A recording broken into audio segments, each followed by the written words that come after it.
السلام عليكم ورحمة الله وبركاته. إن الحمد لله رب العالمين، والصلاة والسلام على رسولنا وعلى آله وأصحابه أجمعين ومن ولا إلى يوم الدين. ونشهد أن لا إله إلا الله وحده لا شريك له، وأشهد أن محمدا عبده ورسوله وختام النبيين رحمة للعالمين وداعيا إلى الله بإذنه والسراجا منيرا. أما بعد. How's everybody? Alhamdulillah. Alhamdulillah. It's Fajr time for me, so I'm up and ready to go. So inshallah ta'ala I can get you ready to go as well, inshallah. I'm going to be very brief. I'm not going to take a lot of your time tonight, inshallah, because I know you want to go to get home and get ready for work and all that good stuff tomorrow. But the title that I chose to use tonight is probably one of the nearest and dearest lectures that I have ever given. And it's probably the most important thing that I've realized in the 12 years that I've been a Muslim. And I've been using this and taking it everywhere that I've gone in the world as a gift. And this is what I want to give to you tonight as a gift. I'm going to leave with you a gift, inshallah ta'ala. I know it's something that's very special to me, and I hope that it will become very special to you. And that is Thaman al-Jannah, you know, the price of the Jannah. What would you be willing to pay? What does it cost? Does it have a price? Does it have a price? And I had been thinking about this for a long time, but I never really wanted to say anything about it because, you know, it was the custom of those who came before us that they would not speak on an issue that a scholar had already preceded them on. And I had never heard this being talked about, Thaman al-Jannah, from anyone.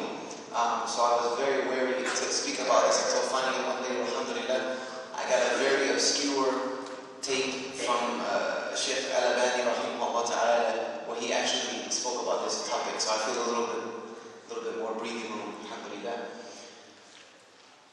This topic, Thaman al-Jannah, is actually more than just the price of paradise, which it could be asked, what could be more?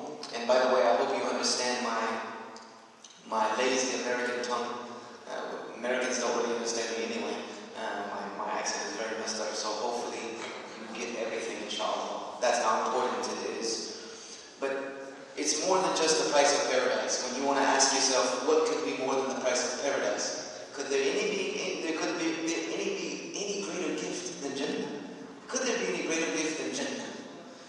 Well, from what I'm going to tell you tonight, for Allah subhanahu wa ta'ala, He wants more. He wants to give you more than just Jannah, inshallah ta'ala. And this actually was provoked, this thought process was provoked to me by a dua. And it was a dua that I had heard ever since I accepted Islam. I heard this dua almost every single masajid that I had been to in America. And then when I started traveling all over the world, I started hearing the same dua everywhere I went. I heard this dua in Egypt. I heard this dua in Ireland. I heard this dua in London. I heard this dua in Scotland. I heard this dua here in Australia the last time I was here. I've heard this dua every single place I've been. And it's a dua that's probably very familiar to you. And I'm sure every one of you have heard it. And if not, I'm sure you've made it. And you've probably heard it and made it. And it's a very important dua, especially for us now in this age. And I want to give you the answer to it tonight. Which we know that Allah is the answer of dua, but I want to give you the barrier between what we're asking and how Allah gives it to us. How many of you have heard this dua? Allahumma ansur Islam wal Muslimin. How many of you have heard this dua? Oh Allah, give help to Islam and the Muslims. Allahumma ansur Islam wal Muslimin. Or Allahumma ansur wa izza Islam wal Muslimin. Oh Allah, give help and dignity and honor to Islam and the Muslims. All of you have heard this dua, right? Sisters, I'm sure you've heard this dua too. Now, one day, a couple years ago, the Imam who was standing behind began saying this dua in Fajr, during Fajr Salah. he started saying, Allahumma ansur al-Islam al-Muslimin fi kulli makan ya arhamar rahimin. And everybody behind him was crying. He said it at least 10 times. And he was crying. And I was crying. Everybody was in tears. Because yes, we really wanted Allah to give Islam and Muslims this help and this dignity that we deserve. Because if we look around the world, we can tell that Islam does not have it. The Nasr of Allah is not on this ummah. It's not. We would not be suffering the things we're suffering from if Allah's help. Because when the help of Allah comes, victory is right behind it. So it's not upon us right now. Also the izzah that Allah wishes for this ummah to have, we don't have it right now. We don't. The dignity of Islam is not upon this ummah anymore. So we wanted to come back. So after this salah, I started thinking. You know what came to my mind? What came to my mind was that, wait a minute, there are Muslims all over the world making this dua. There are rich Muslims making this dua. There are poor Muslims making this dua. There are traveling Muslims making this dua. There are sick Muslims making this dua. There are oppressed Muslims making this dua. There are Muslims that are on the battlefield making this dua. There are Muslims who are in every single circumstance you can think of making this dua. And there are Muslims whom we know that Allah says He hears the dua of the traveler.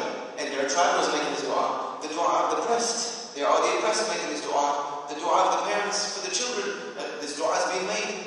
So I said to myself, I asked myself and I asked Allah subhanahu wa ta'ala, I said, Ya Allah, what is it that we are doing that's stopping you from giving us this dua? What is it? What are we doing?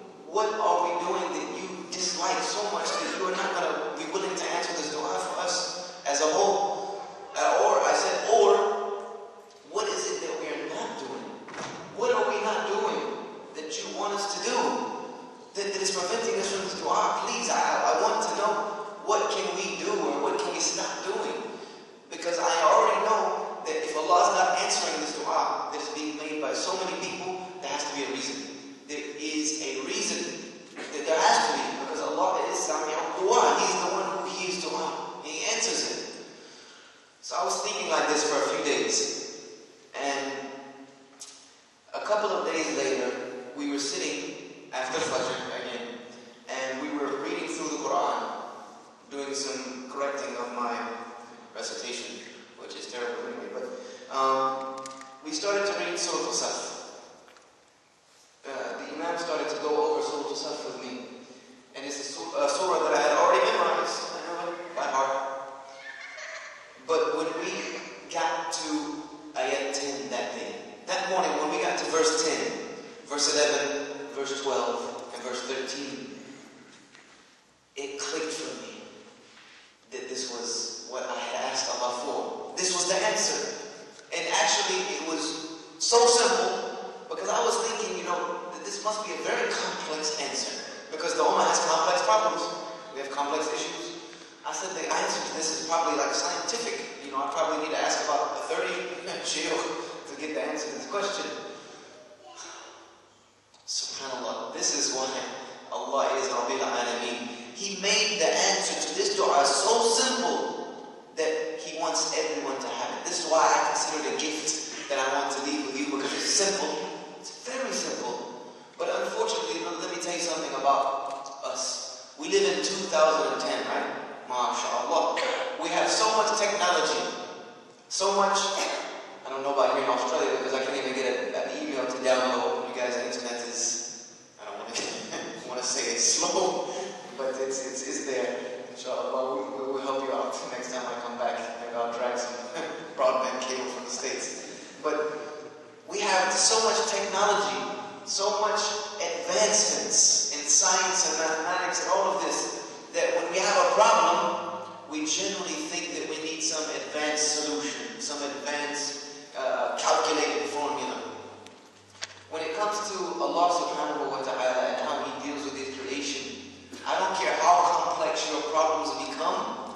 It seems like the more complex your problems become, the more simple the solutions with Allah become. Because when you look at this problem, the answer is so simple that it only has three parts. The answer to this dua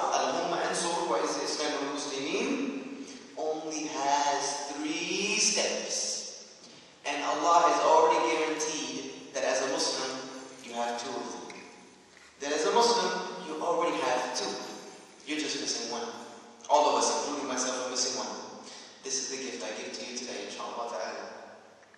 And the way Allah introduces this gift to us is so amazing. It's so amazing that Allah even addresses us like this. To me, that is just profound and very unique, that Allah looks at His creation.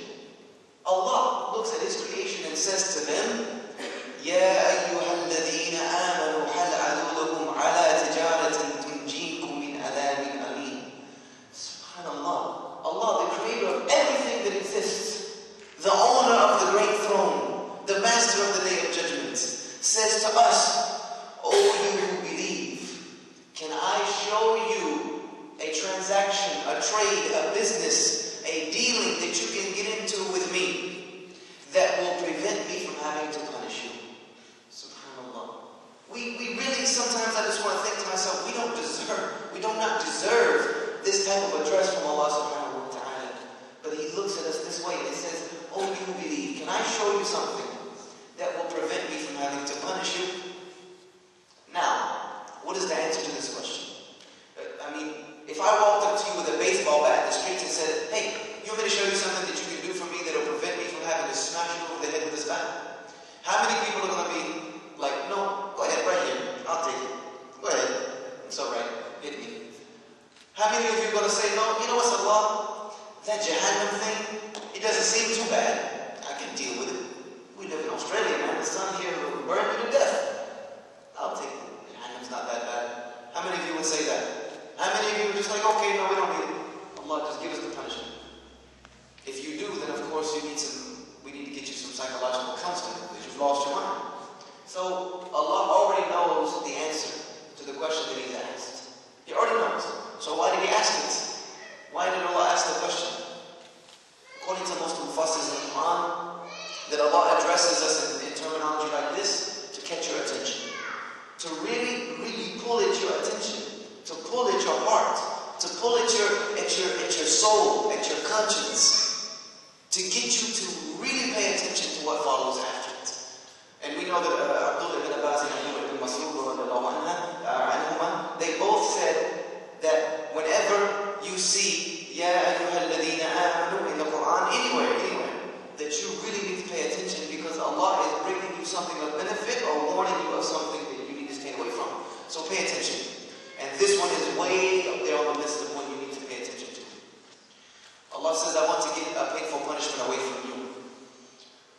And what is it that Allah wants to tell us? What is the transaction? What is the trade? What is the commodity?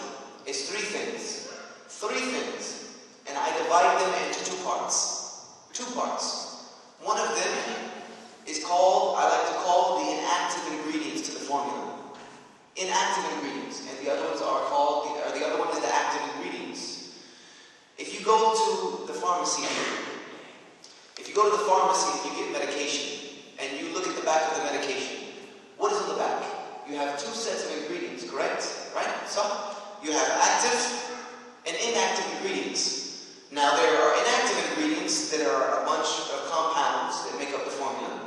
And then you'll have what? 1, 2, or 3 active ingredients that make the rest of the formula work, correct? These are the active ingredients to the formula. Without these active ingredients, the inactive ingredients mean nothing. You can take them all day long and you're going to get worse and worse and worse. They do not work without the active ingredients, correct? Yes or no? I need some introduction. Yes or no? They have to have the active ingredient in order for them to be worth anything. This formula is very much the same. What does Allah say? تُؤْمِنُونَ بِاللَّهِ. The first ingredient is that you believe in Allah. That you believe in Allah. How many of you believe in Allah? You wouldn't be here if you didn't, right? You would not be here if you did not have belief in Allah. You cannot be a Muslim if you do not believe in Allah. So the first part,